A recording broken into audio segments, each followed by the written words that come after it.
मंत्री खड़ा रहता, बाकी गॉड विसर्जन।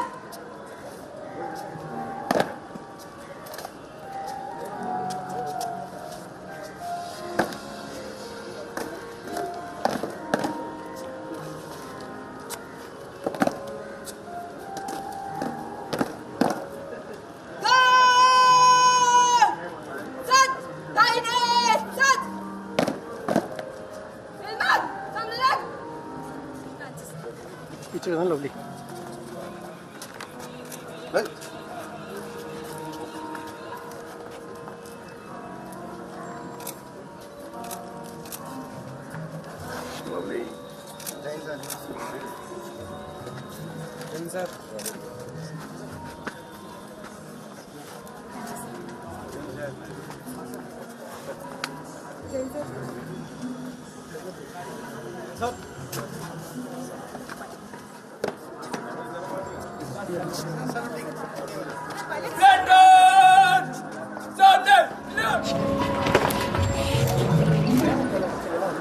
सम्राट पृथ्वीराज चौहान राजकीय महाविद्यालय अजमेर में महात्मा गांधी के 150वें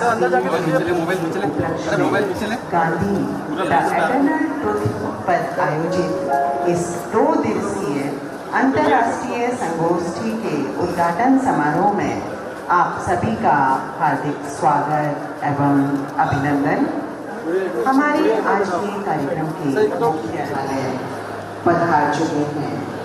मैं अनिता शर्मा आपके मंच के सहयोगी डॉक्टर मोहिता, डॉक्टर महिमा गौर एवं डॉक्टर मोनिका मिश्रा तथा समस्त महाविद्यालय परिवार की ओर से आपका हार्दिक स्वागत एवं अभिनंदन करते हैं।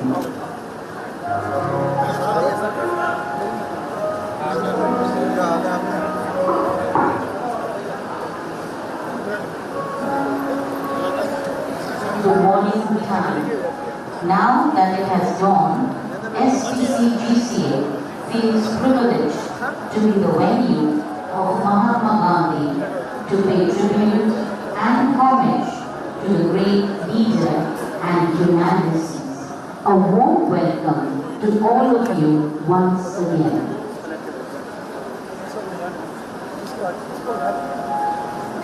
I now request that accepted our invitation to be a part of this international conference. शुरुआत करें। प्राचार्य डॉक्टर हेमू पुनिया और केंद्रीय सेक्रेटरी से भी मेरा आग्रह है कि वो मां सरस्वती की चित्र के सामने दीप प्रज्वलित कर पुष्प अर्पित करें और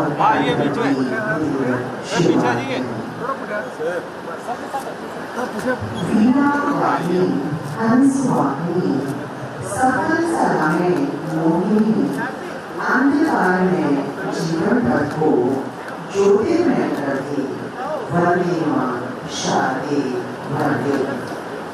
अग्नि ऊर्ध्वमुखी होती है, हम रक्त और पाती की तरह स्वयं का त्याग कर समस्त समाज और राष्ट्र को ऊर्ध्वमुखी बनाने का प्रण करते हैं।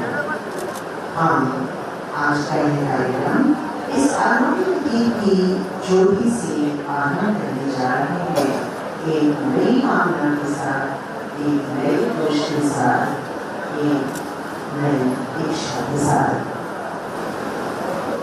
कुछ भाव, कुछ विचार सनातन विश्वास होती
I request again भैया देखो भैया, उनको हटाओ ना बीच में से। भैया थोड़ा साइड में हो ना। I request again Dr. Agarwal sir to please welcome our guest of honor for today's function, Dr. B.M. Sharma.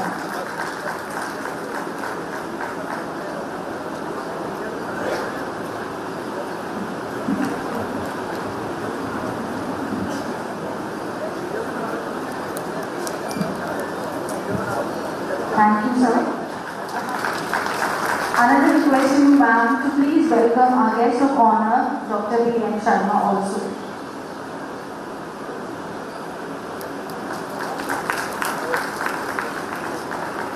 Thank you, ma'am. I also request you, ma'am, to please welcome Professor Sharma.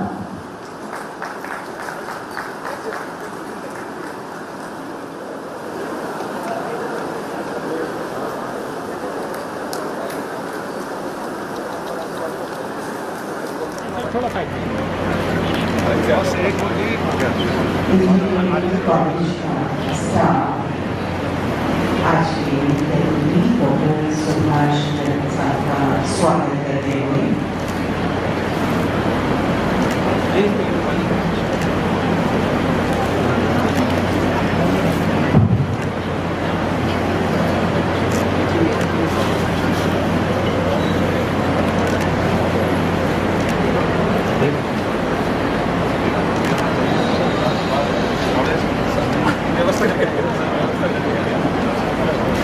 Principal एवं staff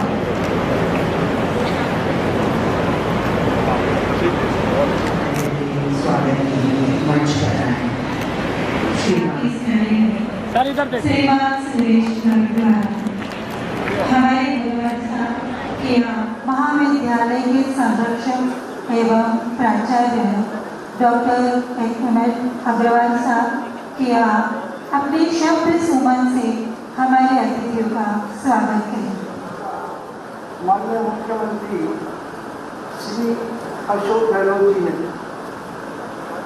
2 अक्टूबर 2019 और 2 अक्टूबर 2020 तक सतत रूप से महाविद्यालयों में महात्मा गांधी से संबंधित कार्यक्रम आयोजित करने का जो प्रयास किया है, बापू एक अमूल्य योगदान है।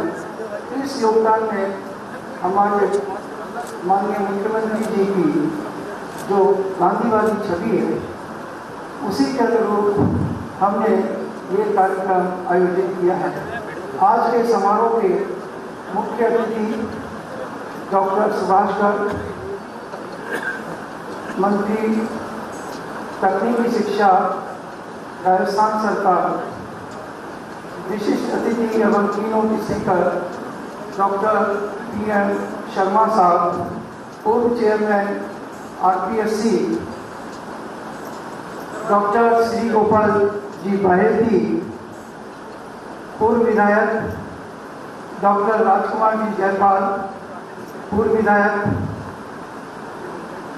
विजय जी जैन, अध्यक्ष शहर जिला कांग्रेस सौरभ बजाज, राजेंद्र जी गोयल, शिव कुमार जी बंसल, सुनील लारा और सभी जो इस सर्किल से पधारे हैं, डॉक्टर सुरेश गर्ग और गांधीवादी हमारे सर्वोदय नेता पुष्कर से श्री जनार्दन जी शर्मा और अन्य सभी कांग्रेस जन, मेरे महाविद्यालय के चारों पदाधिकारी एवं बाहर से इस कॉन्फ्रेंस में विभिन्न बिंदुओं पर प्रकाश डालने के लिए पधारे हुए प्रोफेसर रविंद्र विनायक दिल्ली से, प्रोफेसर गुरुचरण पटियाला से, प्रोफेसर रन सिंह पटियाला से, प्रोफेसर घोष राय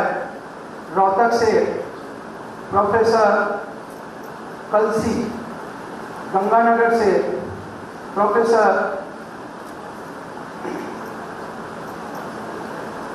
प्रोफेसर जॉइंट डायरेक्टर दीपक मेहरा, आयुक्तालय से पधारे हुए सुभाष यादव और अन्य साथी एवं सभी मेरे गुरु प्रोफेसर आर के बोहरा साहब, दिनेश गुप्ता, महेश गुप्ता और एन के व्यास जी, राजीव गांधी स्टडी सर्किल से बीकानेर संभाग से, जोधपुर से राजीव गांधी स्टडी सर्किल से कमलेश माथुर, हमारे गुप्ता के जनरल सेक्रेटरी बी के हरी, और कोई नाम भूल जाऊँ तो ध्यान मत करना, सभी मेरे साथी।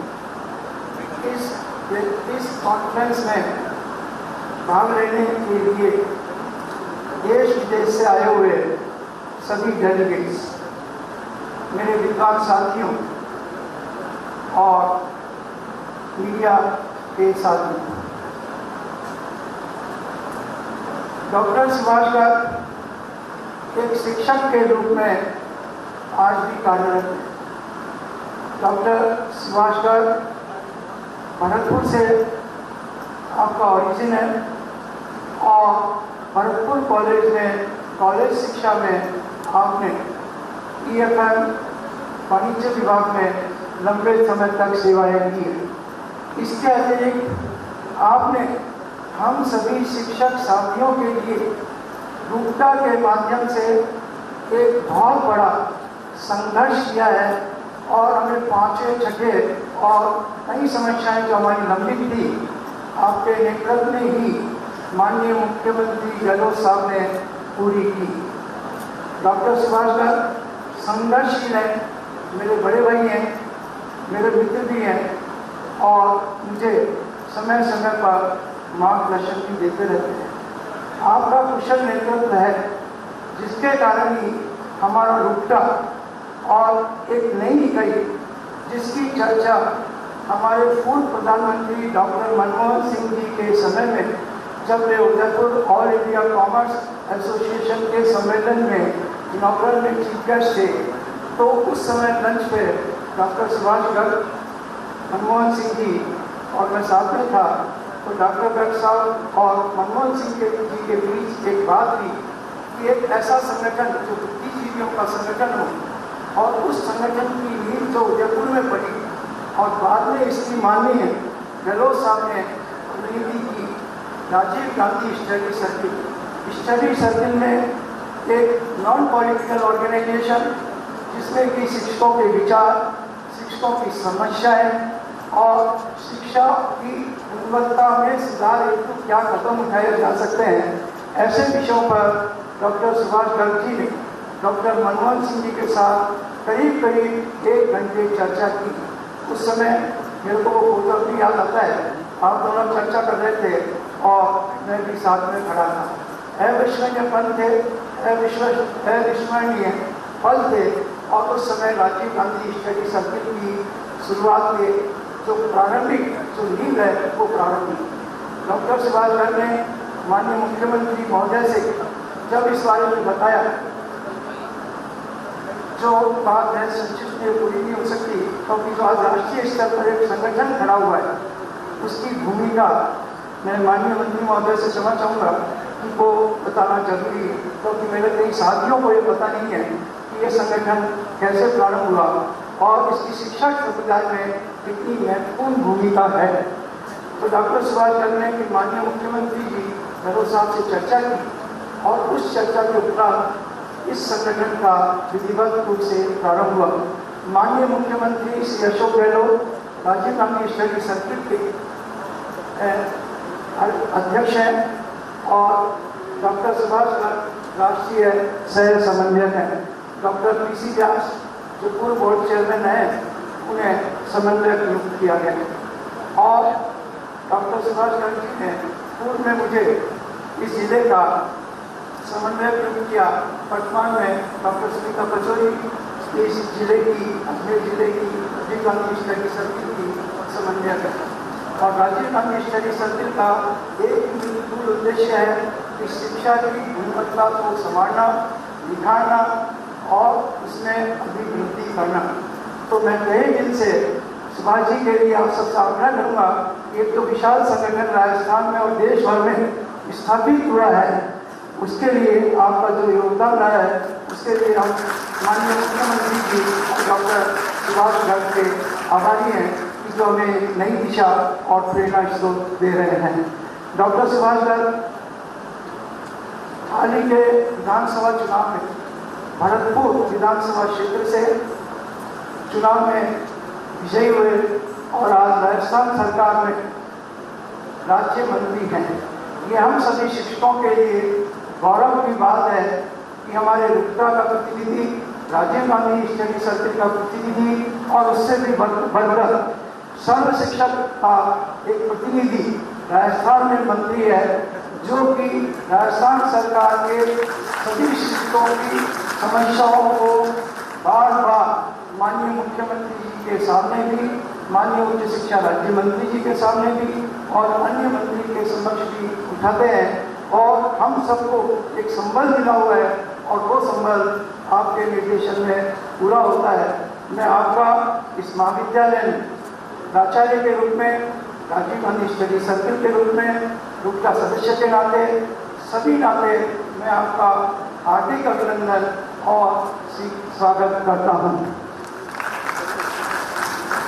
Doctor D N. शर्मा साहब आज हमारे कीन ऑफ स्पीकर और स्पेशल गेस्ट हैं। Doctor D N. शर्मा साहब RPSC चेयरमैन रहे, इससे पूर्व आपकोटा यूनिवर्सिटी वाइस चांसलर और राजस्थान यूनिवर्सिटी में professor and head pol science department में कार्यरत रहे। आप भी डॉक्टर सुभाष गर्ग जी के साथ मिलकर हमारी जो प्रयत्न है शिक्षा के प्रति उसको आगे बढ़ाते रहते हैं और शिक्षक समुदाय को मार्गदर्शित करते रहते हैं। मैं आपका हार्दिक अभिनंदन और स्वागत करता हूँ। इस अवसर पर हमारे शहर से पूर्व विधायक डॉक्टर श्री गोपाल जी भायती पधारे हुए हैं। मैं उनका हार्दिक अभिनंदन और स्वागत करता हूँ। डॉक्टर श्री गोपाल जी भायती अभी हमने सुब्बाराव जी का कार्यक्रम 19 जून को कराया था। डॉक्टर सुब्बाराव जी सुप्रसिद्ध गांधीवादी विचारक हैं। राष्ट्रीय स्तर पर अभी उनका भी आने का कार्यक्रम था, लेकिन 12 दिन का कैंप दिल्ली में चल रहा है। फिर भी सुब्बाराव जी ने हमारे मुख्य परामर्शदाता के रूप में हमें स्वीकृति प्रदान की और आशीर्वाद प्रदान किया। सुब्बाराव जी ने एक रैली मदारगेट चौराहे से लेकर राजकीय महाविद्यालय महात्मा गांधी सभागार तक लेकर आए थे।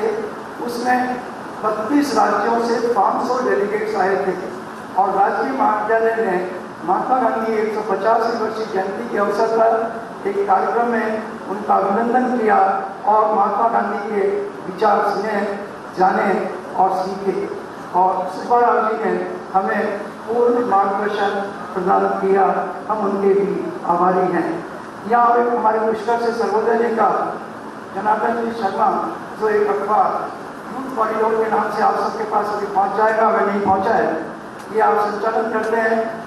आप गांधीवादी विचारक हैं, स्वतंत्रता आंदोलन से भी जुड़े रहे हैं और आपका भी मैं हार्दिक अभिनंदन और स्वागत करता हूँ। डॉक्टर राजकुमार जयपाल पूर्व विधायक अजमेर से, आप सामाजिक क्षेत्र में जन चेतना का कार्य करते हैं और मैं आपका हार्दिक अभिनंदन और स्वागत करता हूँ। शहर कांग्रेस अध्यक्ष श्री विजय जी जैन का भी मैं हार्दिक अभिनंदन और स्वागत करता हूँ। इस अवसर पर मेरे पधारे हुए सभी साथी, शिक्षक और स्कूल शिक्षा से पधारे हुए उमेश जी शर्मा और उनकी टीम, आयुक्त से पधारी हुई टीम और अन्य सभी डेलीगेट्स का पुनः हार्दिक अभिनंदन और स्वागत करता हूँ। हमारी इस कॉन्फ्रेंस में डायरेक्टर के रूप में सुनीता जी, जो कि असिस्टेंट डायरेक्टर अजमेर डिवीज़न है और इसके अतिरिक्त वो एक सामाजिक कार्यकर्ता भी है और जनता की समस्याओं से भी सीधे रूप से जुड़ी हुई है। ये भी जो आप देख रहे हैं, उनके साथ पीछे कुछ और चेहरे हैं, उन सभी का अभिनंदन मैं करता हूँ और सुनीता जी और रहीम जी को इस इंटरनेशनल कॉन्फ्रेंस को मूर्त रूप देने के लिए इनकी पूरी टीम का हार्दिक अभिनंदन और स्वागत करता हूँ। मेरे महाविद्यालय के सभी शिक्षक साथी और जो कर्मचारीगण, उनका उनका भी मैं हार्दिक अभिनंदन इस समय पर करना चाहूँगा कि उन्होंने कंधे के कंधे साथ मिलाकर इस रूप को परिणति में दी। धन्यवाद। जय हिंद, जय Bharat. It's a matter of great honor that I get the opportunity to organize a two-day international conference on Gandhi, titled Gandhi, the Eternal Truth, Relevance for Future Generations. This conference aims to foster a critical debate on Gandhi's labor and legacy, involving the academic community, researchers, corporates, and thinkers. We aim to highlight unprecedented interpretations and innovative concrete experiences, including all aspects of Gandhi's ideas and philosophy. We received participation confirmations of scholars and practitioners from a wide range of disciplines and fields such as, but not limited to, history, political science, social sciences, economics, philosophy, commerce, and so on. 575 number of strived academicians are enrolled right now. It covers a time span ranging from Gandhi's time to the present and of course the future perspectives, and an area far beyond India's borders. It's our honor that the conference is going to be opened by Shri B.M. Sharma, ex-chairman RTC, as a keynote speaker. The conference will be organizing 4 sessions in 2 days. Session first is on Gandhi's global relevance, in which temporal and spatial aspect of his relevance will be discussed. Session 2, we can say that second session, we are going to focus on Gandhi as social reformist, in which his work for youth, Dalit, last men of society, and women, etc. will be taken into consideration. In third session, Gandhi's views on Satya, Ahimsa, Satyagraha, Swaraj will be focused. And in the fourth session, which will be held tomorrow, we will consider Gandhi's approach for grassroots development through rural development, trusteeship, Swadeshi and all. Besides these 4 sessions, we will be witness of 2 panel discussions also. The topics are Gandhi's views can help in building a society with harmony. And second topic for the panel discussion for tomorrow is Gandhi and contemporary pseudo-nationalism. I assure you all that all sessions along with panel discussions will be very thought-provoking and enlightening. And of course, you will enjoy our wholehearted hospitality and food, which is started from today's refreshment. Wish you all the best and all are welcome on behalf of my team. Thank you so much. जो वर्तमान में 8,000 से अधिक विद्यार्थियों को आकर्षण का केंद्र इस महाविद्यालय में संचालित होने वाली गतिविधियों की जानकारी का संकलन एक डॉक्यूमेंट्री में किया गया है। पेश है महाविद्यालय पर आधारित डॉक्यूमेंट्री। Organizing Secretary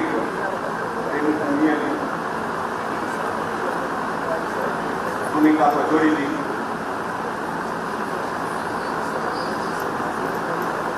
पूर्व विधायक बाहिरी जी, मेरे सामने बैठे मेरे बहुत सारे साथी, शिक्षक साथी, अभी जिनको हिंदी ग्रंथ एकेडमी सम्मानित किया गया, कोटा से आए हमारे अभिन्न मित्र doctor H N Saxena ji, doctor Pawar, doctor Subhash Yadav, doctor Kalsi, Vijay Hari ji, Rupta के सभी साथी, आरपीएफसी से जुड़े हुए सभी साथी, शिक्षक साथियों, शहर के गणमान्य नागरिक बंधुओं, विद्यार्थियों और मीडिया से जुड़े साथी। At the outset, I convey my sincere thanks to the organizers and especially Dr. Agarwal, Principal of the College, Dr. Pachori, Dr. Puja, for inviting me and providing me this opportunity to be here this morning and share some of my scattered ideas on Gandhi on his 150th birth year. साथियों, सबसे पहले तो मैं इस बात के लिए धन्यवाद दूंगा कि इस हॉल में मैं इस मीटर में मैं सबसे पहले 1973 में आया था young lecturer. A conference was organized by the then head of department of science, Dr. A.V. Madhu, and I participated as a lecturer. I joined university service in the same year. But today, this conference is altogether different topic. It's a conference with difference in the sense that today we are very proud.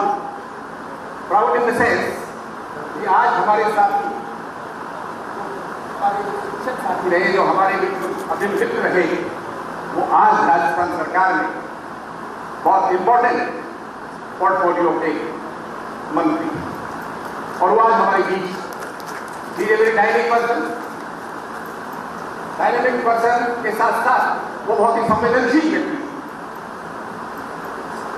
सबसे बड़ी बात जो मुझे लगती है as a student of political science कि आप आते ही आपने जिस पॉलिटिकल डायमेंशन के साथ कार्य शुरू किया, ये बहुत ही कम जनप्रतिनिधियों में देखने को मिलता है, क्योंकि आप शिक्षक रहे, शिक्षक नेता रहे, और शिक्षक नेता के नाते आप पिछले आई थिंक बहुत तक ही है शिक्षक नेता के रूप में आपने शिक्षक छात्रों की समस्याओं को बड़े पुरजोर से उठाया, और उन सब गतिविधियों को देखते हुए हमारे यशस्वी मुख्यमंत्री जी ने कोई गलती नहीं की, आपको एक नेता के टिकट देगा और फिर मंत्री का पद देगा।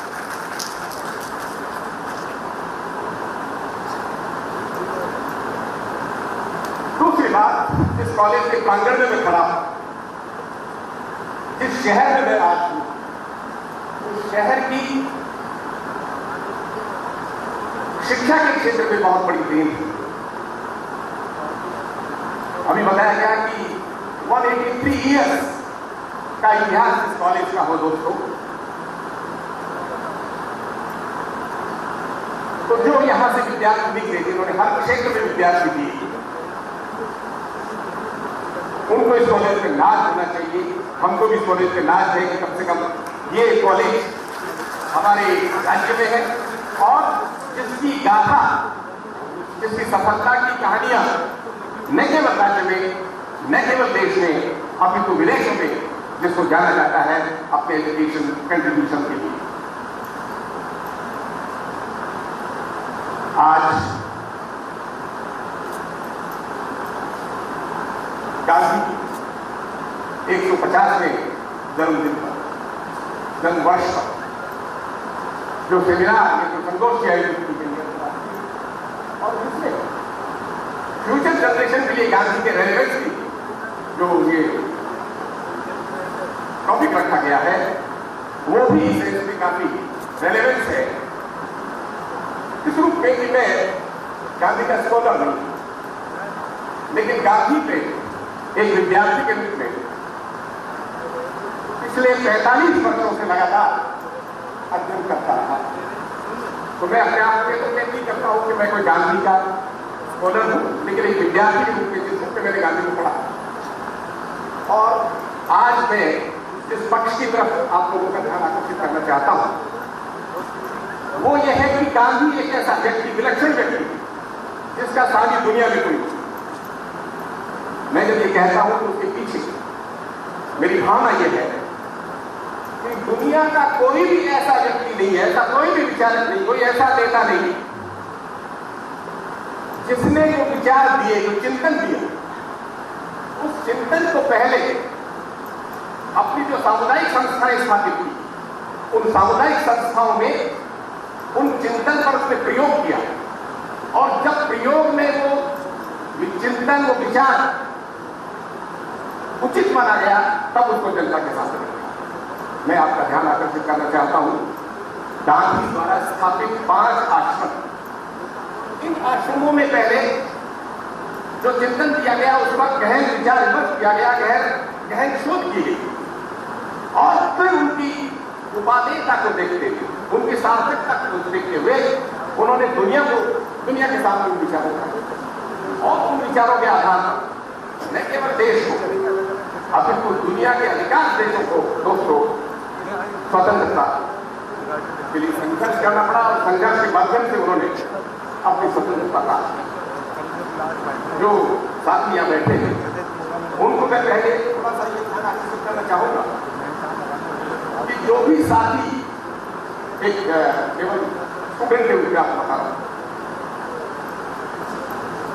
कि गांधी एक साधारण बालक के रूप में थे, कोई स्पार्किंग नहीं थी।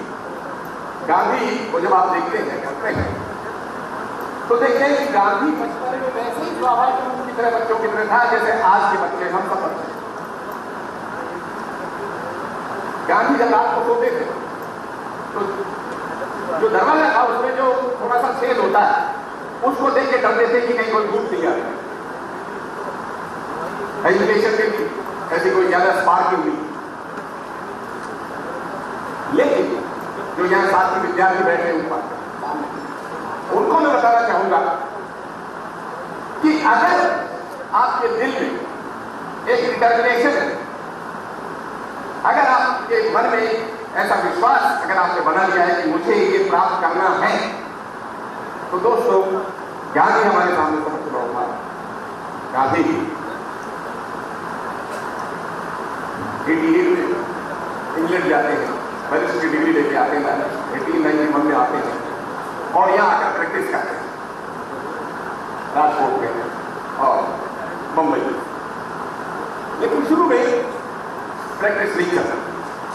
इसी दौरान क्योंकि हमारे यहाँ से बहुत सारे लोग आए व्यापार के लिए, मजदूरी के लिए साउथ अफ्रीका गए, तो स्पेशली गुजराती जो है वो बाहर बहुत थे।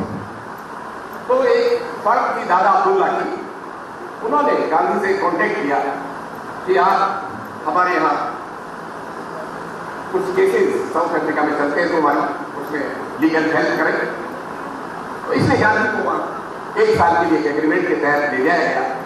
और आपको पता है कि साउथ अफ्रीका में जो घटना घटित हुई, उस घटना ने गांधी को झकझोर दिया, और गांधी जो एक सिंपल व्यक्ति, एक साधारण व्यक्ति था जिसको कोई स्पार्किंग नजर नहीं आती थी, लेकिन उस घटना के बाद गांधी ने डिटरमिन किया, ये पक्का विचार बनाया कि मुझे ये जो रेशियल डिस्क्रिमिनेशन है इसका जबरदस्त मुकाबला करना है। और फिर उसके बाद उसके अनुसार सारी स्थिति वो सोचते हुए चले गए,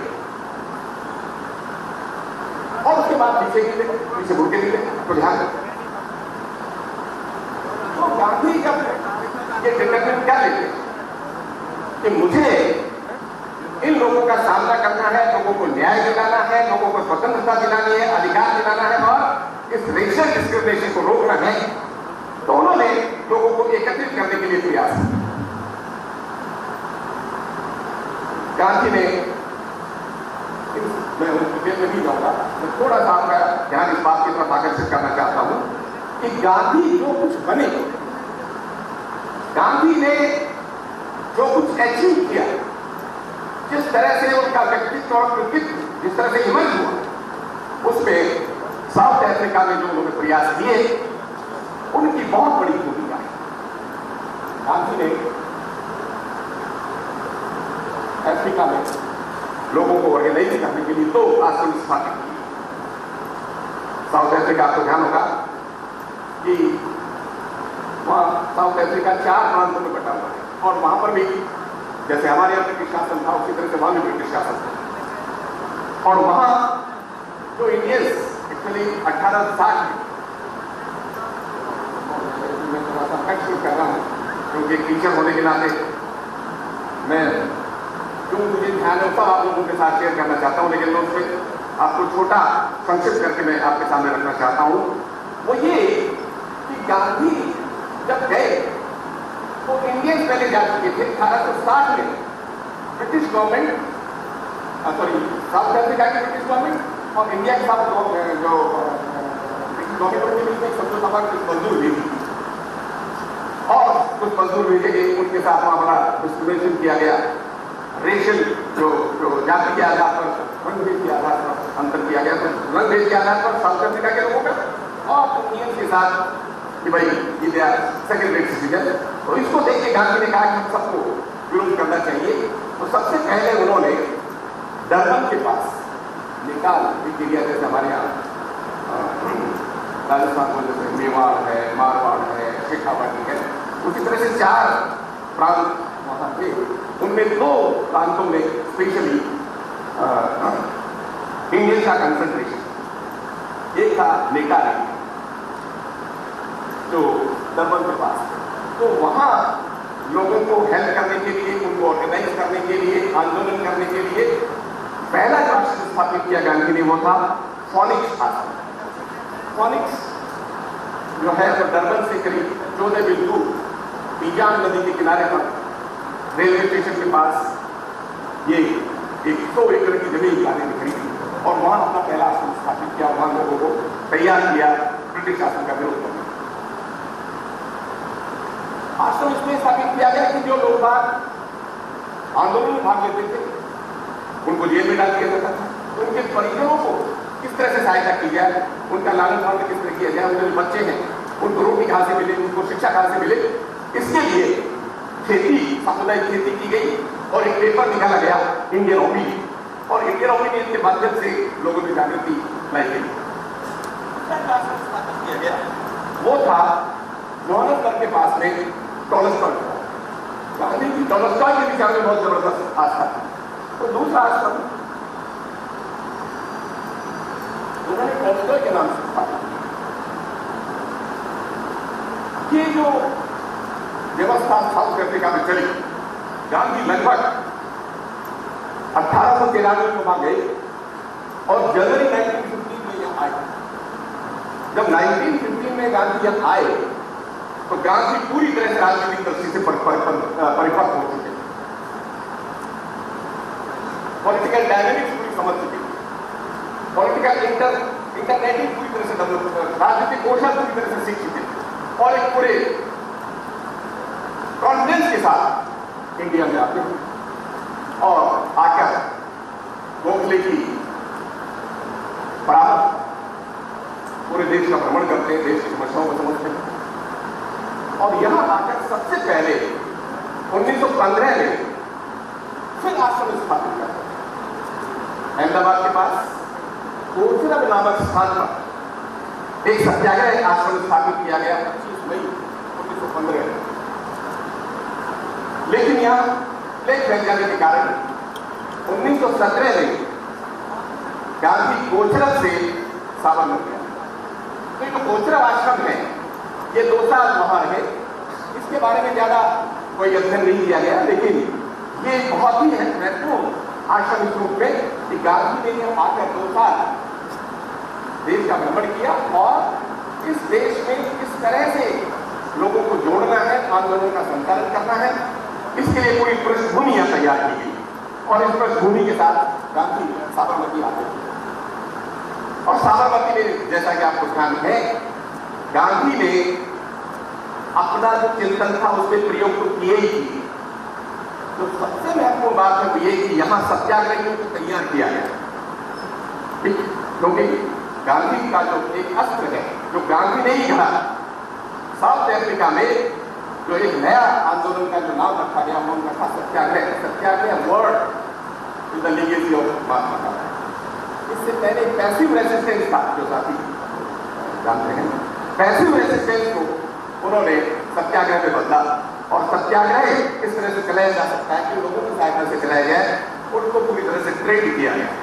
और आपको ध्यान है कि गांधी ने 1920-21 में असहयोग आंदोलन चलाया था लेकिन वो चूंकि जस्ट नहीं किया गया, जल्दबाजी में किया गया, इसलिए वो सफल नहीं हो सका और चोरी चोरी की घटना के बाद उसको बंद कर दिया।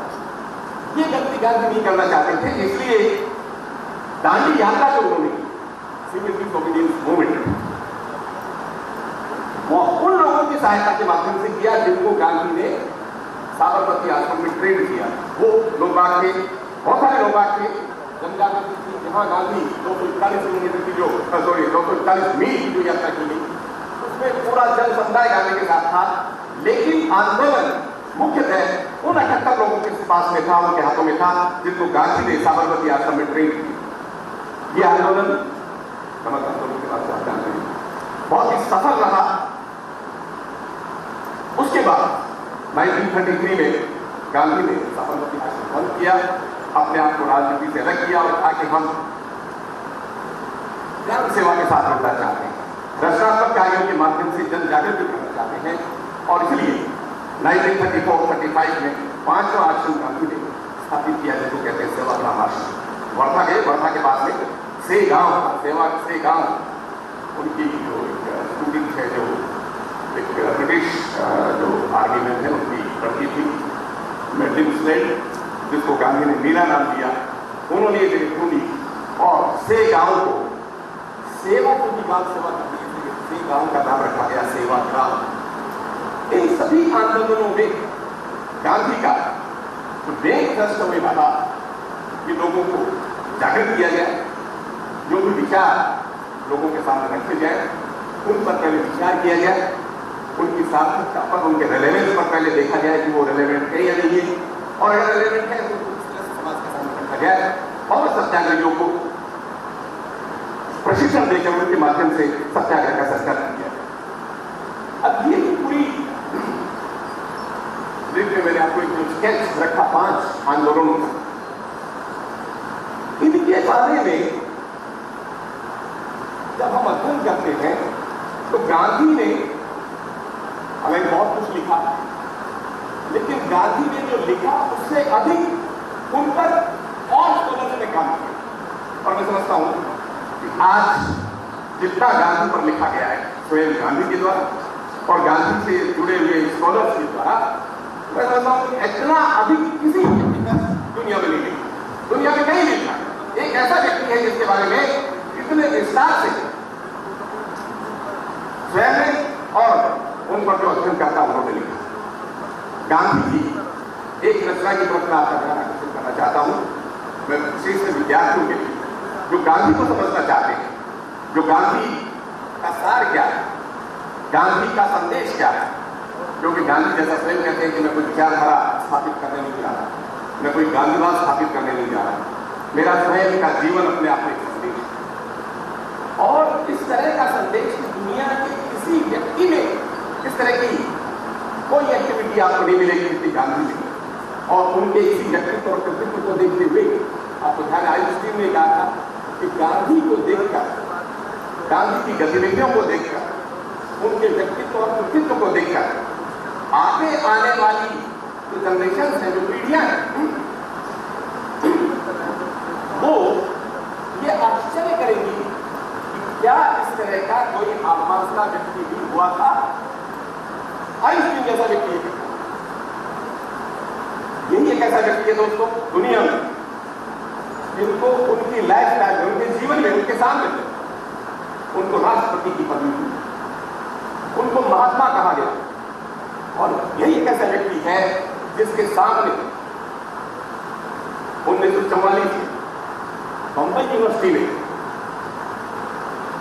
एक बहुत बड़े गांधी स्कॉलर हुए हैं गोपीनाथ धमन, जी एन धमन, उनको पॉलिटिकल फिलॉसफी ऑफ गांधी के नाम से पीएचडी की उपाधि दी गई तो 1949 में। तो जो विद्यार्थी गांधी का अध्ययन करना चाहते हैं उनके लिए मैं सलाह ये देना चाहता हूं, मैं स्वयं विद्यार्थियों से मैं आपके साथ एक चीज शेयर करना चाहता हूं कि जो you are interested in Gandhi, they should go through the first book on Gandhi, Hind Swaraj. Hind Swaraj एक छोटी सी किताब है, लेकिन वो एक ऐसा कैप्सूल है जिसको गांधी का संपूर्ण दर्शन हम समझ सकते, पढ़ सकते हैं। 1909 में मैं थोड़ा सा आपका ध्यान दिलाना चाहूंगा।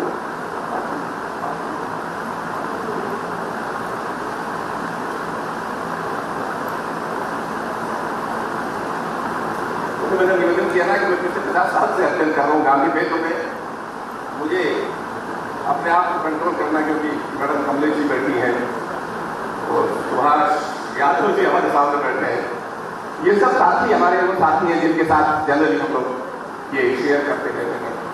तो गांधी को अगर पढ़ना है तो सबसे पहली आवश्यकता है गांधी के द्वारा, स्वयं के द्वारा सबसे पहले लिखी पुस्तक जो 1909 में लिखी। और बड़ा इंटरेस्टिंग जो एस्पेक्ट मैं आपको बताना चाहता हूँ ये कि ये गांधी ने कई औपचारिक रूप से बैठ के किताब नहीं लिखी। ये जो पुस्तक है गांधी ने ब्रिटेन से साउथ अफ्रीका यात्रा करते हुए पानी के जहाज में बैठे हुए, कोई इरादा नहीं था कोई लिखने का, जहाज के में से ही स्टेशन में लिख दी गई। और वहीं पर गांधी ने 13 नवंबर से 22 नवंबर 1909 के बीच में ये 10-11 दिन का काम, और इतनी जल्दी लिखी गई कि गांधी दोनों हाथों से लिखते थे। दाहिने हाथ से जब दाहिने हाथ से लिख जाते तो बाएं हाथ से लिखना शुरू किया। 275 पेज की ये पांडुलिपि है जिसमें 40 पेजेस गांधी ने अपने बाएं हाथ से लिखे। ऐसा लग रहा है जो टिप्पणीकार है जिन्होंने व्याख्या की है, जिन्होंने गांधी पे काम किया, उनका कहना है कि ऐसा लगता है कि गांधी को कहीं दैवीय भान हुआ और वो उस कोई बोलता कर रहा है, कोई उनको गाइड कर रहा है और वो लिखी जा रहा है। केवल 16 पंक्तियां ऐसी हैं जिसमें थोड़ा करेक्शन किया गया, बाकी जो टेक्स्ट उन्होंने लिखा उसको वैसे ही वैसे साफ किया गया। गुजराती में लिखी गई है, इंग्लिश का ट्रांसलेशन भी उन्होंने किया, और टोटल किताबें 20 अध्याय हैं। तो जो 16, 17, 18, 19, 20 हैं, जो लोग गांधी को पढ़ना चाहते हैं, अगर वो पूरी किताब नहीं पढ़ते हैं तो लास्ट के 5-6 चैप्टर को जरूर पढ़ना चाहिए। गांधी ने अपनी 40 साल की उस समय, गांधी उस समय साउथ अफ्रीका में गांधी को लगभग 15-16 साल हो गए। उन 15-16 साल में जो उन्होंने राजनीतिक परिपक्वता प्राप्त की, राजनीति के प्रति, समाज के प्रति, अर्थ के प्रति, स्वतंत्रता के प्रति, उपनिवेशवाद के प्रति जो विचार डेवलप किए वो सारा रिफ्लेक्ट गांधी में हो रहा है। तो गांधी को पहले समझने के लिए जरूरी है कि हम हिंद स्वराज पढ़ें। और दूसरा जो महत्वपूर्ण ग्रंथ हम सबको पढ़ना चाहिए गांधी, वो है गांधी की आत्मकथा, जो 1925 में गांधी ने यरवदा जेल में लिखी। हालांकि वो कौन है? 1925 Gandhi was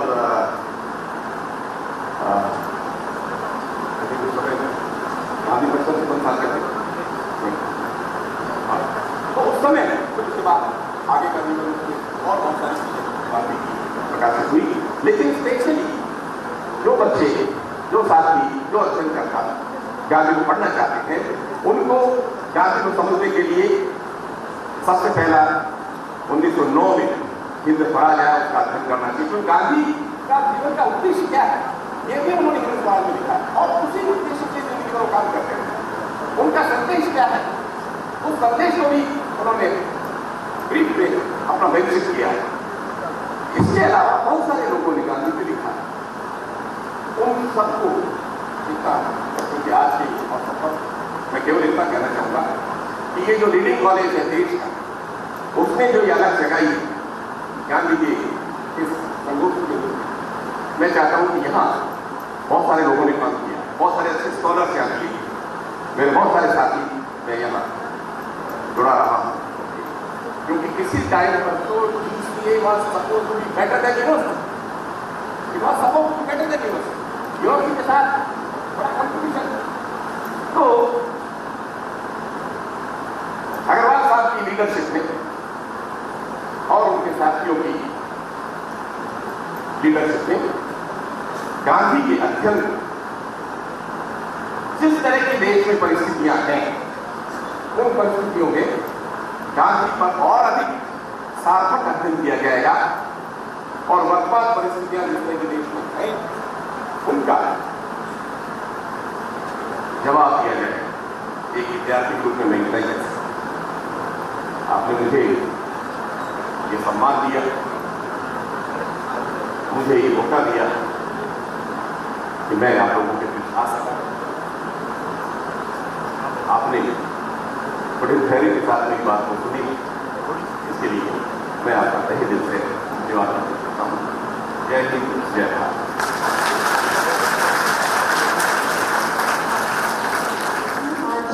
Sir, a humble request to you, sir, Elva Orbit, sir, to please come up on the stage and join the esteemed guests for the releasing of this much-awaited collection of poems, Romance Over Coffee.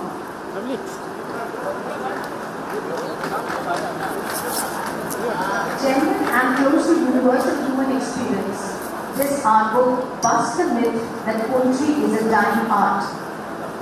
Patterned after coffee table book, it has something for all and can be enjoyed in the midst of family too. I assume it will sharpen your appetite for music and poetry.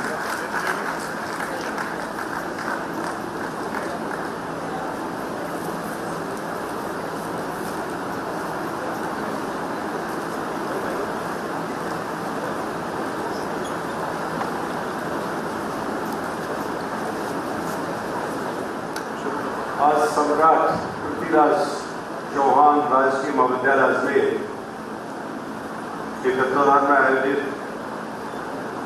150वीं जयंती वर्ष महात्मा गांधी जी के अवसर पर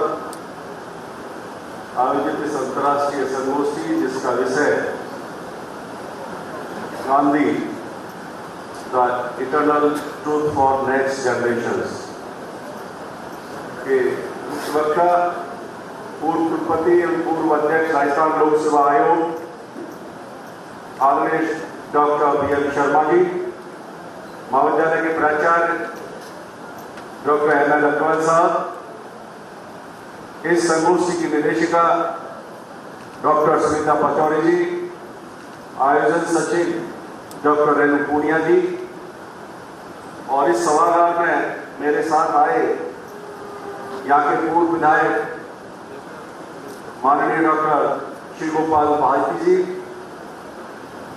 पूर्व विधायक और यहाँ Ajmer club के president doctor राजकुमार जयपाल जी, हमारे शहर कांग्रेस के अध्यक्ष श्री विजय जैन जी, श्री सौरभ बजाज जी,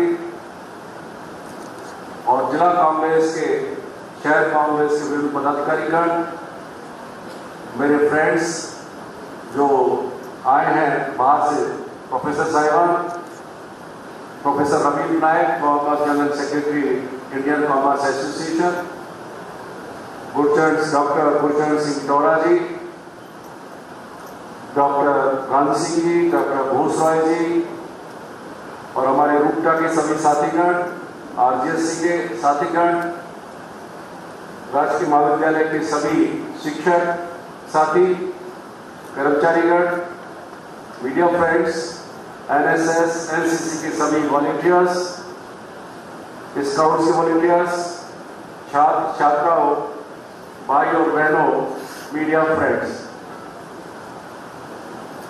साथ ही शिक्षक कांग्रेस के लोग भी आए हुए हैं, उन सभी का मैं सर्वप्रथम अभिनंदन करता हूं, स्वागत करता हूं कि आज मुझे इस अवसर पर, जबकि पूरा देश और विशेष रूप से राजस्थान सरकार महात्मा गांधी जी की 150वीं जयंती वर्ष मना रही है, और मैं तो माननीय मुख्यमंत्री अशोक गहलोत जी को धन्यवाद देना चाहूंगा कि इन्होंने सेलिब्रेशंस बजाय एक वर्ष के, पूरा देश एक वर्ष मनाएगा, लेकिन गहलोत साहब के प्रेरणा से और उनके निर्णय से राजस्थान प्रदेश में ये सेलिब्रेशंस 2 वर्ष के लिए लागू किए गए, मनाए जाएंगे। विभिन्न जिलों में, विभिन्न शिक्षण संस्थानों में, स्कूल्स में, कॉलेजेस में, विश्वविद्यालयों में, विभिन्न विभागों के माध्यम से इन विचार गोष्ठी, वर्कशॉप, सेमिनार्स, प्रदर्शनियां, विभिन्न तरह की प्रतियोगिताएं, कॉम्पिटिशंस जो आयोजित किए जा रहे हैं, और आयोजित करने का जो उद्देश्य है कि हमारी जो वर्तमान जनरेशन और आने वाली जनरेशन है वो गांधी के विचारों को समझ सके, पढ़ सके। एक ऐसा व्यक्तित्व, एक ऐसा व्यक्ति जिसने शुरुआत की थी एक अपमान से उस आंदोलन के।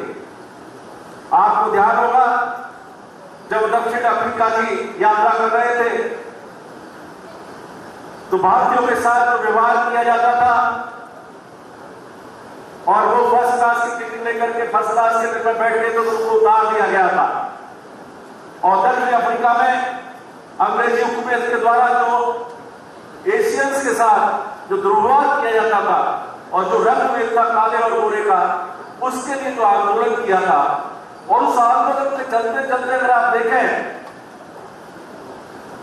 जब वो भारत आए और भारत में जब अंग्रेजी शासन को उन्होंने देखा, उनके अत्याचारों को और देश के साधनों के साथ जो दुरुपयोग किया जा रहा था उससे प्रभावित होकर के और भारत की गरीबी, अस्पृश्यता और जो बुराइयां, सामाजिक बुराइयां थी उससे प्रभावित होकर के नई एक शुरुआत की। और जैसा कि भाई पीएम त्रिपाठी अभी बोल रहे थे, बहुत सारी बातें उन्होंने कही है और उन्होंने गांधी को बहुत पढ़ा लिखा है, गांधी के विचारों को, उनके कंट्रीब्यूशन को। मैं तो कॉमर्स और मैनेजमेंट का विद्यार्थी रहा हूं। पीएम त्रिपाठी ने अभी एक पुस्तक आने वाली है, बहुत जल्दी आएगी, जिन 5 आश्रमों की बात की है, उन 5 आश्रमों के बारे में बताया कि किस तरह से उन्होंने अपने आप के साथ प्रयोग किए, अपने जीवन के साथ प्रयोग किए, अपने आचार व्यवहार जीवन शैली को सबसे पहले अपने ऊपर अपनाया, तब जाकर के वो पुस्तक लिखी गई और देश के नाम या मानवता के नाम संदेश दिया। मेरा भी ये मानना है, मैं राजनीति में आया हूं, लेकिन हर व्यक्ति जो किसी के लिए भी बात करता है दूसरों के लिए और किसी भी रूप में बात कहे, चाहे वो शिक्षक के रूप में कहे, चाहे वो किसी नेता के रूप में कहे, चाहे वो किसी डॉक्टर के रूप में सलाह दे, उसको सबसे पहले अपने ऊपर उसको देखना चाहिए कि वो प्रयोग में अपने ऊपर कर रहा हूं नहीं कर रहा हूं, तब जाकर उसको अधिकार मिलता है दूसरों को कहने के लिए, दूसरों को अपने विचार प्रस्तुत करने के लिए। और इस रूप में पूरे विश्व में गांधी एक ऐसी शख्सियत थे जिन्होंने सब कुछ अपने ऊपर प्रयोग किया। उनको भी कुछ ऐसी चीजें थी जो उन्होंने बुराइयों को त्यागा और उसके बाद उन्होंने संदेश दिए, उपदेश दिए। मैं इस अवसर पर ये जरूर कहना चाहूंगा, वर्तमान दौर गांधी जी ने बहुत सारी चीजें कही थी, मैं उन पर नहीं जाऊंगा, साहित्य, इंसाफ, विग्रह, लेकिन अपने ग्रह के बारे में जरूर कहना चाहूंगा। जिस गांधी जी की ट्रस्टीशिप की हम बात करते हैं, जिसको मैं व्यक्तिगत रूप से बहुत अधिक पसंद करता हूं, कि राजनीति में सबसे ज्यादा जो जरूरत है, 2 चीजों की जरूरत है। ट्रस्टीशिप, कि ये जो हम सार्वजनिक जीवन में जीते हैं उसमें एक पैसा जो साधनों के रूप में आता है, उन साधनों का सही उपयोग करें सारी संस्थाएं। तो निश्चित रूप से वो क्या रहा है, आजकल हम देखते हैं अखबारों के माध्यम से, मीडिया के माध्यम से, और जिस तरह का आप देखिए कि अभी ये घोटाले आपने देखा होगा, अभी कोऑपरेटिव सोसाइटीज के बड़े आजकल चर्चे हैं, किस तरह लोगों की हार्ड मनी को दुरुपयोग करके उनके साथ का विश्वासघात किया गया। तो मेरा यह मानना है कि सबसे पहले जो हमें नेक्स्ट जनरेशन जो आने वाली है और जो आ रही है, मैं उनसे 2 चीज जरूर कहना चाहूंगा कि जब हम सार्वजनिक जीवन में जाते हैं या किसी भी संस्थान में अगर काम करते हैं, तो पहला जो प्रिंसिपल है, प्रिंसिपल ऑफ ट्रस्टीशिप, कि ट्रस्टीशिप का सिद्धांत कि जो ये पैसा है इस तरह से प्रयोग करें, उपयोग करें, व्यय करें कि वो पैसा एक पैसा मैंने हार्ड मेहनत से, कड़ी मेहनत से कमाया है। और दूसरी चीज कि जितने साधनों की जरूरत है उतने ही साधन अपने पास रखें। जो आसक्ति का भाव होता है ना, लोग समेट के चलते हैं, रखने के लिए जगह नहीं है, उपभोग करने के लिए उनके पास समय नहीं है, इन्वेस्ट करने के लिए उनके पास अवसर नहीं है, इसके बावजूद भी वो साधनों को इकट्ठा करते हैं। तो उनका एक जो सिद्धांत गांधी जी का, जिसको मैं बहुत अच्छी तरह से देखा समझा है, और इसमें निश्चित रूप से ये मैं कह सकता हूं, राजनीति में हम लोग आते हैं, मैं भी आया हूं राजनीति में, और राजनीति मेरी आने की प्राथमिकता कभी नहीं। मैं माननीय अशोक गहलोत जी को धन्यवाद देना चाहूंगा कि उन्होंने मुझे प्रेरित किया राजनीति में आने के लिए। अन्यथा मैं कभी भी इलेक्ट्रॉन पॉलिटिक्स में नहीं आता। वो शख्सियत थी जिन्होंने मुझको पहली बार ये कहा कि नहीं, तुम्हें राजस्थान विधानसभा में पहुंचना।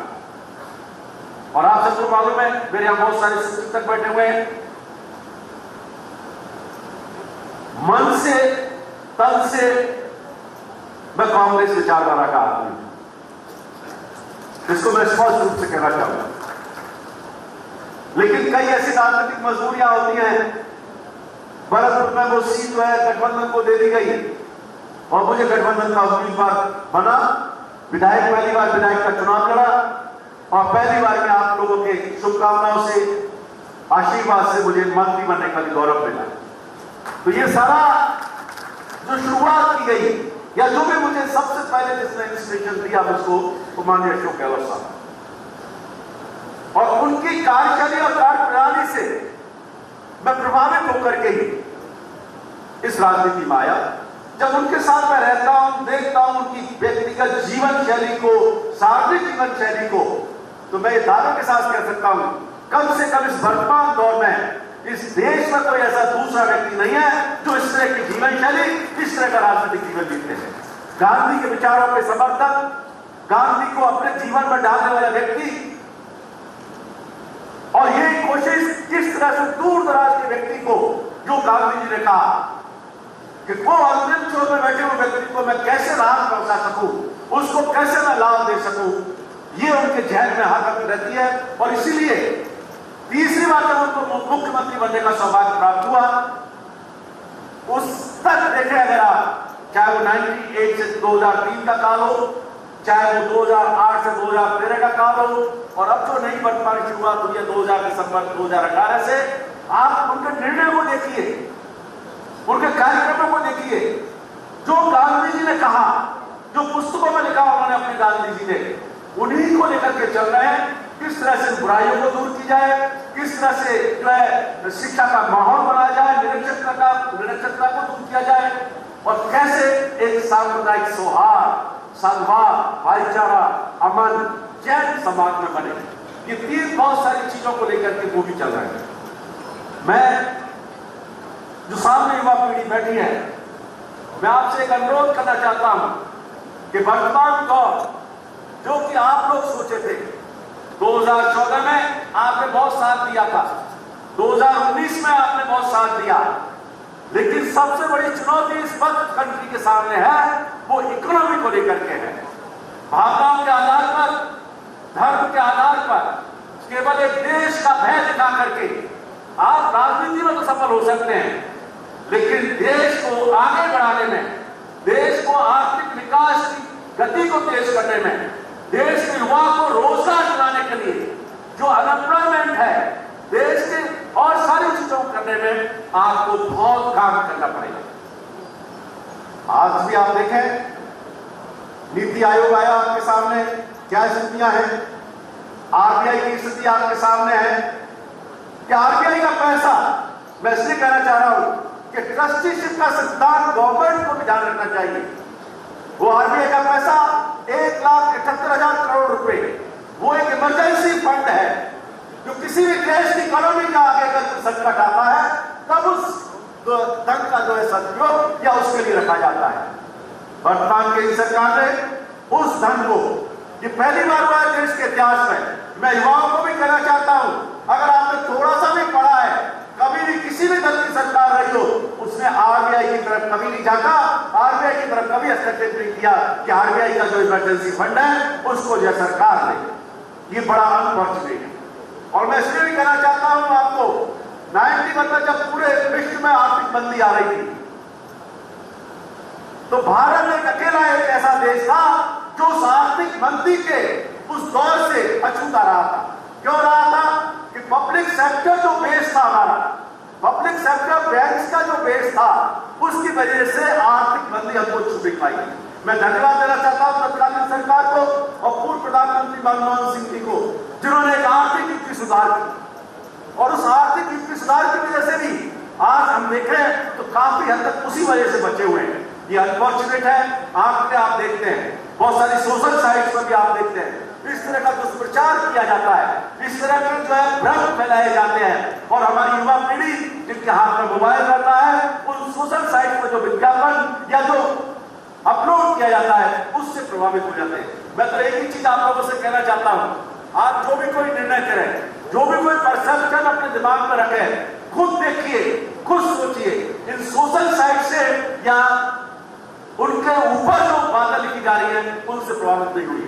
मैं बहुत ज्यादा लंबा नहीं कहना चाहता, लेकिन मैं ये जरूर कहना चाहूंगा, आज जो 1947 के बाद ये 72 वर्ष जो हमने पूरे किए हैं, 72 ईयर्स, उन 72 ईयर्स की हिस्ट्री को देखे आप, उसके कंट्रीब्यूशन को देखे, वो किसी एक व्यक्ति का कंट्रीब्यूशन नहीं था, एक कंट्रीब्यूशन की सतत प्रक्रिया होती है जहां स्वतंत्रता आंदोलन में उन शहीद लोगों ने योगदान दिया, महापुरुषों ने योगदान दिया।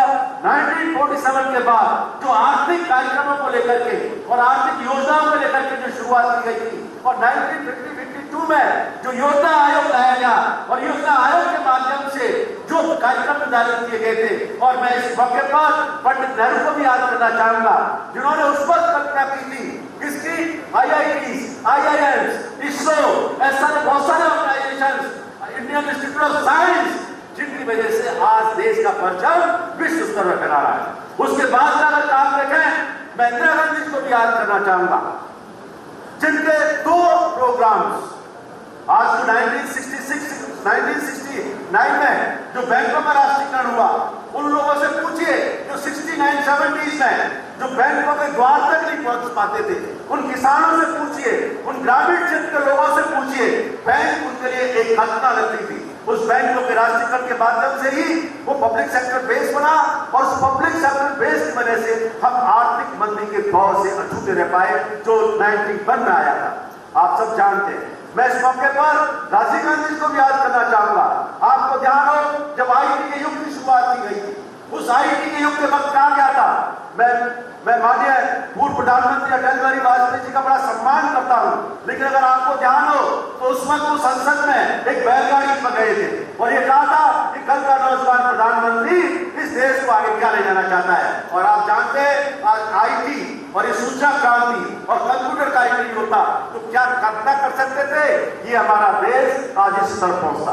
तो एक शुरुआत जो महात्मा गांधी जी के माध्यम से, महात्मा गांधी के आंदोलनों से, अहिंसा के थ्रू, सत्य के थ्रू जो शुरुआत की गई और जो हमारे स्वतंत्रता सेनानियों ने, शहीदों ने जो लड़ाई लड़ी और उसके बाद गांधी जी ने बिना हिंसा के आजादी दिलाई, उसके बाद एक आर्थिक विकास, सामाजिक पुनरुत्थान, सामाजिक सुधारों की एक श्रृंखला शुरू हुई। और आज हमारे माननीय प्रधानमंत्री जी कहते हैं कि जो कुछ हुआ है वो इन 5 सालों में या 6 सालों में हुआ। मेरे को कई बार लगता है कि गवर्नमेंट कॉलेज भी इन 5 सालों में ही बना है, जिसको 183 वर्ष मैं बधाई देना चाहूंगा इन सभी शिक्षकों को और पूर्व शिक्षकों को भी, पूर्व प्राचार्यों को भी। इस चीज से अपनी एक महत्ता रही है, इसके विश्वविद्यालयों से अब इसको माना जाता था, इसका एक अपना एक साख रही है। कई बार कहते हैं कि हमने चंद्र वहां पर हम उतर गए, हमने मंगलयान छोड़ा। अरे भाई, इसरो कब की स्थापना हुई थी? एक कोई मंगलयान एक दिन में तैयार हो जाता है, एक दिन में डैम्स तैयार हो जाते हैं, एक दिन में क्या इंफ्रास्ट्रक्चर तैयार हो जाता है। केवल एक ही चीज है, मैं अपने युवा साथियों से इस मौके पर कहना चाहूंगा, आप एक बार गांधी जी को जरूर पढ़ें, कोई भी एक पुस्तक, सत्य के प्रयोग देख लें, उनकी आत्मकथा है उसको पढ़ लें, आपको आवाज होगा कि आज भी वो क्यों प्रासंगिक है। श्रीमती सोनिया गांधी जी ने एक स्लोगन दिया था कि महात्मा गांधी अतीत नहीं भविष्य है, और वो भविष्य इसलिए है कि उन्होंने जो इकोनॉमिक प्रिंसिपल्स भी दिए थे, रूरल डेवलपमेंट की जो थ्योरी भी दी थी, वो आज भी प्रासंगिक है।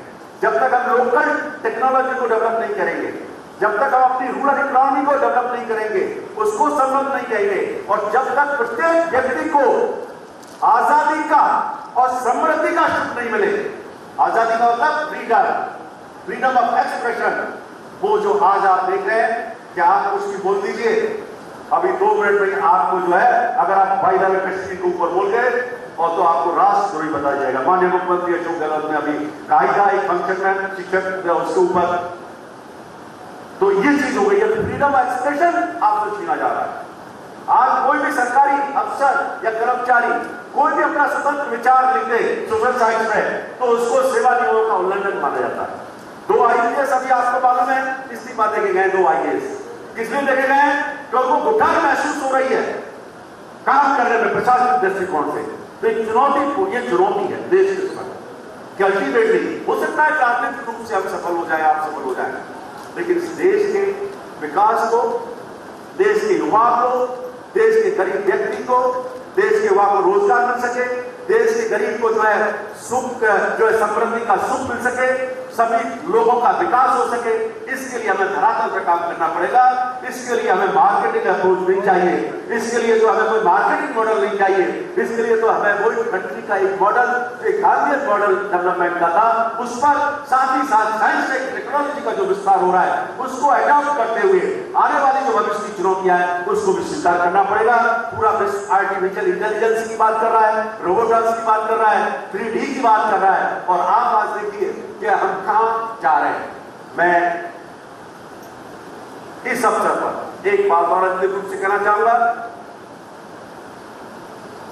कि इस तरह की विचार गोष्ठियां, संगोष्ठियां और उनका विद्यार्थियों का पार्टिसिपेशन अगर इनमें होता है तो निश्चित रूप से मैं कहता हूं उनको उन भ्रांतियों, जो भ्रांतियां फैलाई जाती हैं, कभी गांधी जी के बारे में, नेहरू जी के बारे में, किसी के बारे में, महापुरुषों के बारे में फैलाई जाती है, उनको हम दूर कर सकते हैं, उनको ये आवाज करा सकते हैं कि जैसा कुछ दिखाया जा रहा है ऐसा कुछ नहीं है। इस देश का अपना एक इतिहास बड़े गौरव नहीं रहा है, चाहे वो स्वतंत्रता से पहले का हो, चाहे वो स्वतंत्रता के बाद का हो, और चाहे वो आने वाली भविष्य की जनरेशन का भी सवाल है। तो मैं समझता हूं कि ये देश लोकतंत्र का है और लोकतंत्र में जनता का मत बहुत इंपॉर्टेंट होता है। उस जनता के लोकतंत्र में मैं मानता हूं कि उन सब की भावनाओं की कदर करनी चाहिए जो व्यक्ति के रूप में, एक नागरिक के रूप में व्यक्ति सोचता है, चाहे वो किसी जाति का हो, धर्म का हो, वर्ग का हो, किसी भी विचारधारा का हो, उसका सम्मान नागरिकों को रूप में मिलना चाहिए। उन सब चीजों को हमको देखना चाहिए। मैं राजकीय महाविद्यालय अजमेर के प्राचार्य अग्रवाल साहब का, उनकी टीम का धन्यवाद देना चाहूंगा। साथ ही जो बाहर से हमारे शिक्षक साहब भी आए हुए हैं, हमारे कमलेश माथुर जी है, सक्सेना जी है, BS पवार साहब है, बहुत सारे लोग यहाँ बैठे हुए हैं, मैं नाम नहीं ले पाऊंगा। कल से हमारे मित्र बैठे हुए हैं, उन सभी का मैं भी अभिनंदन करना चाहूंगा और साथ ही उन शिक्षकों का भी धन्यवाद देना चाहूंगा जिन्होंने मेरे विधानसभा के चुनावों में काफी मेरा सहयोग किया और मुझे सफलता दिलाई, जिसकी वजह से आज मैं यहाँ पहुंच सका हूँ।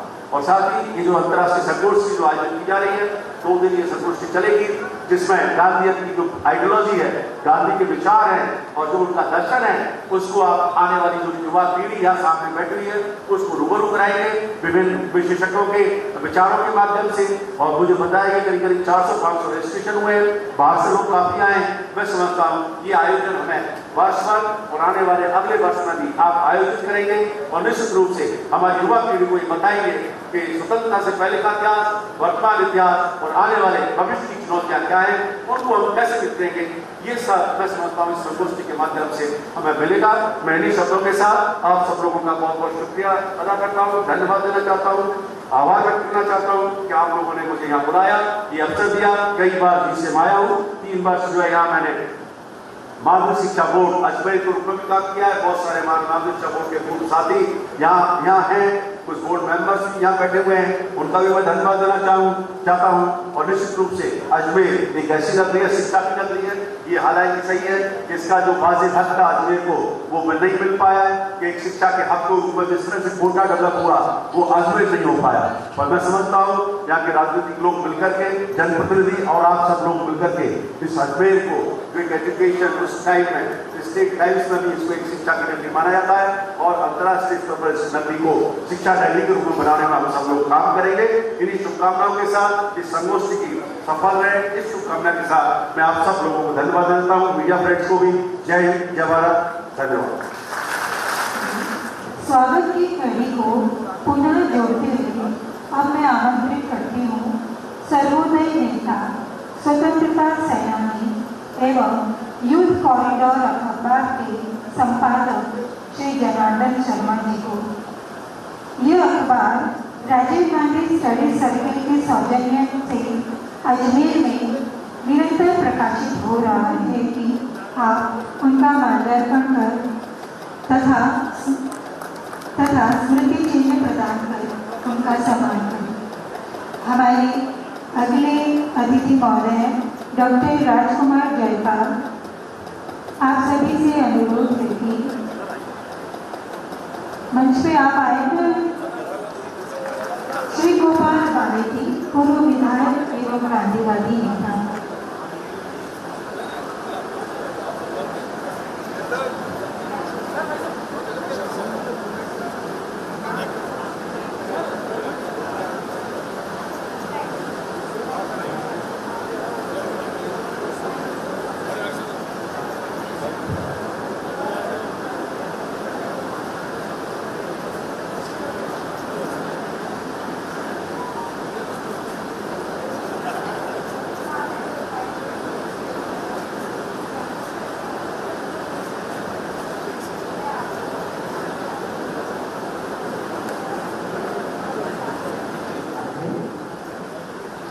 भैया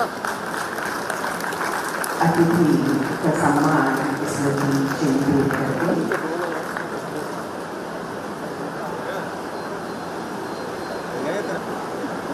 doctor Agarwal, doctor Pachauri, doctor Renu Punia से पुनः अनुरोध कि वो आगे करके सम्मान करें।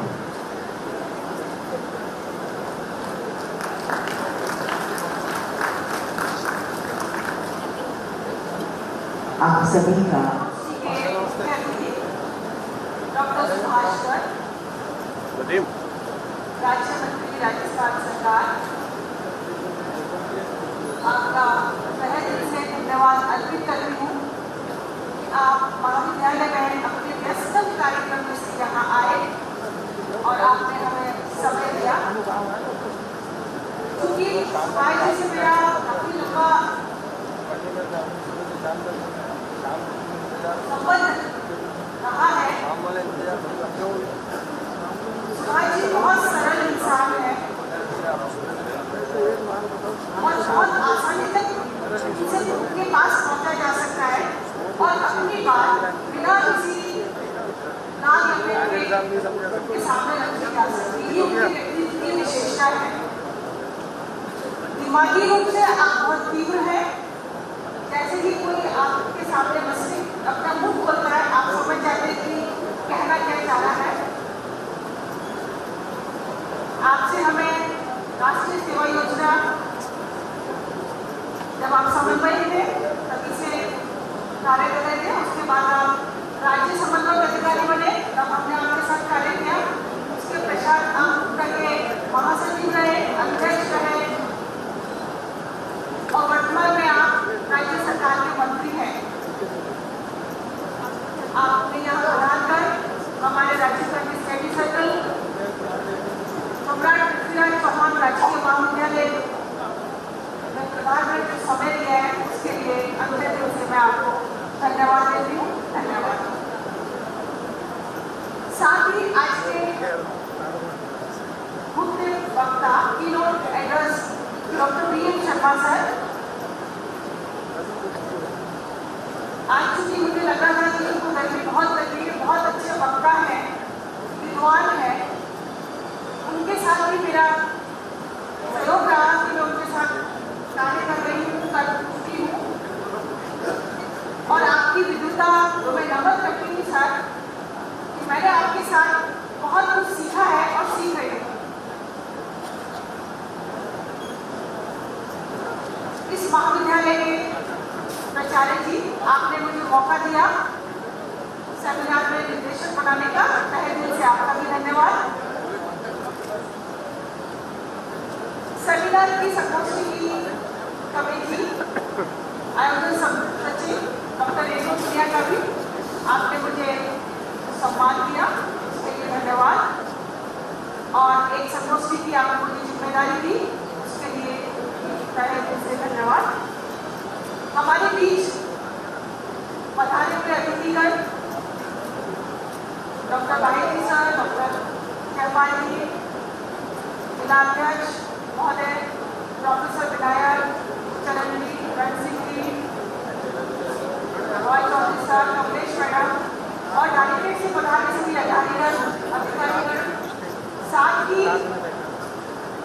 अन्य आरटीएससी के मेंबर्स, आप सब यहाँ आए, महाविद्यालय के सभी साथीगण जिन्होंने भी इस कार्यक्रम की शोभा बढ़ाई, यहाँ आप लोगों ने सुना, सभी का तहे दिल से धन्यवाद देती हूँ।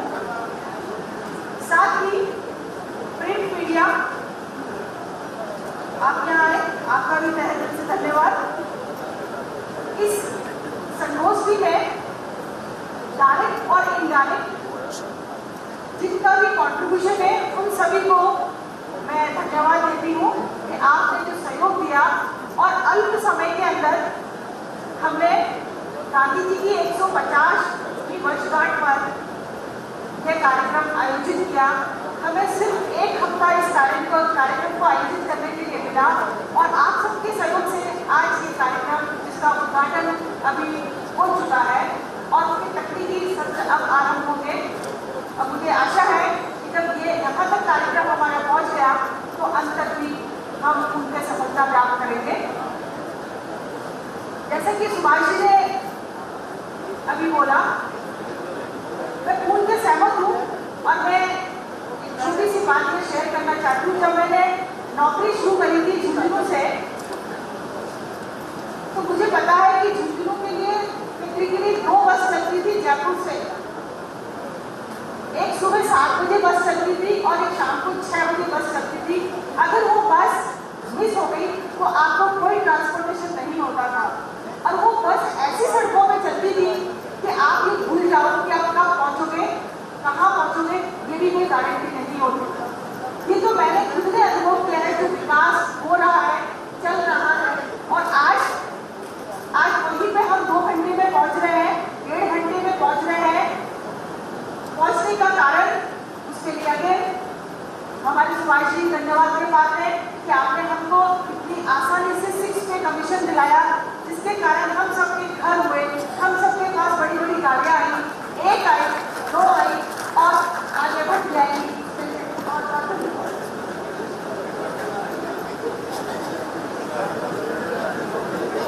साथ ही अभी भी आप सिद्धरत हैं, आप शिक्षक के साथ जुड़े हुए हैं, शिक्षकों की समस्या को सुनते हैं, मानते हैं और महत्वता देते हैं। और ये जो योगदान है ये आज का नहीं है, ये लगातार चलता आ रहा है। इन दिनों क्योंकि मैं वीरेंद्र शर्मा साहब के साथ काफी संपर्क में हूँ, मेरे सपनों का भारत पढ़ रही हूँ और मेरे सपनों का भारत मुझे लगता है गांधी जी का सबसे बढ़िया ग्रंथ है मेरे हिसाब से। और जो भी विद्यार्थी पढ़ रहे हैं वो मेरे सपनों का भारत भी पढ़ना चाहिए। मैं एक बार उन्हें आप सबने इस कार्यक्रम में आकर पधार कर शोभा बढ़ाई, आप सब यहाँ आए, मैं आप सबका धन्यवाद प्रेषित करती हूँ और आपके सहयोग की हमेशा आशा रखती हूँ। जय हिंद, जय भारत। धन्यवाद।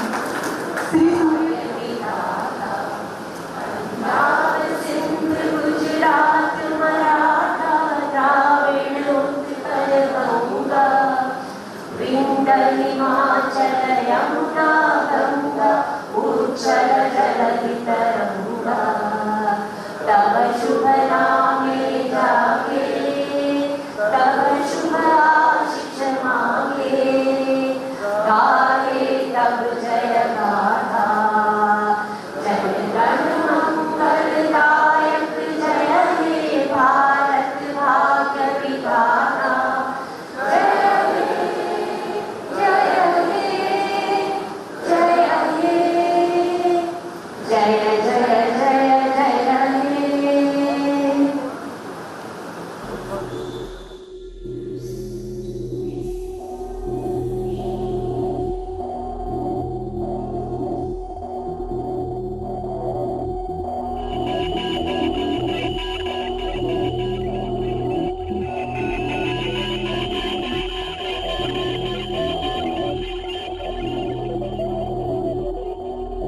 The universe, with everything in it, is called Maya.